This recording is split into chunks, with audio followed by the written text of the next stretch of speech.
So guys, let's discuss this question. Question is multiplier action is forward or backward. Forward का मतलब पता है क्या होता है कि multiplier will increase, the value of multiplier will increase. Forward movement ये होती है और forward action.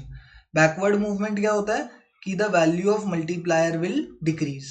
तो अब देखते हैं कौन से केस में वैल्यू ऑफ मल्टीप्लायर इंक्रीज होगी या डिक्रीज होगी. अभी तो सिर्फ ऑप्शन समझे हैं कि फॉरवर्ड एक्शन ऑफ मल्टीप्लायर मतलब कि the value of multiplier will increase and backward action of the multiplier मतलब कि the value of multiplier will decrease. अब देखते हैं क्या होगा. व्हेन देयर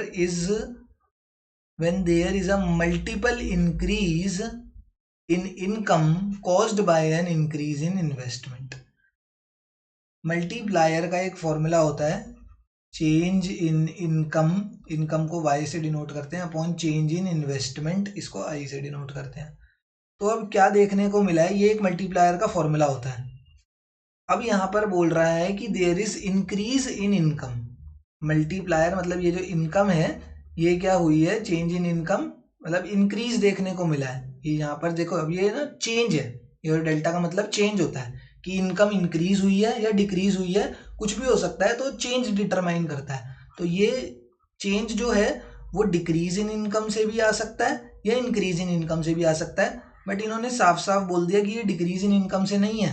ये जो चेंज हमें देखने को मिला है ये इंक्रीज इन इनकम से देखने को मिला है, क्योंकि यहाँ पर देखो साफ साफ लिखा है there is increase in income caused by an increase in investment. And ये डेल्टा वाई भी किस वजह से है, due to increase in investment. तो अब तुम खुद सोचो, इन्वेस्टमेंट इंक्रीज हुआ है एंड इन्वेस्टमेंट इंक्रीज होने की वजह से there is increase in national income. There is increase in national income.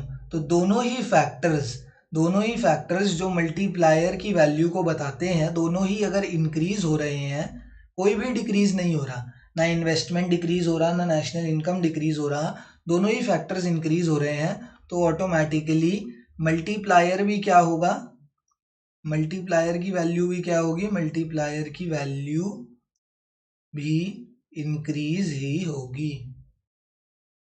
ठीक है ना, मल्टीप्लायर की वैल्यू भी इंक्रीज ही होगी. और इंक्रीज होगी तो हमें कौन सा मूवमेंट देखने को मिलेगा, multiplier action is forward movement देखने को मिलेगा when there is a multiple increase in income caused by an increase in investment.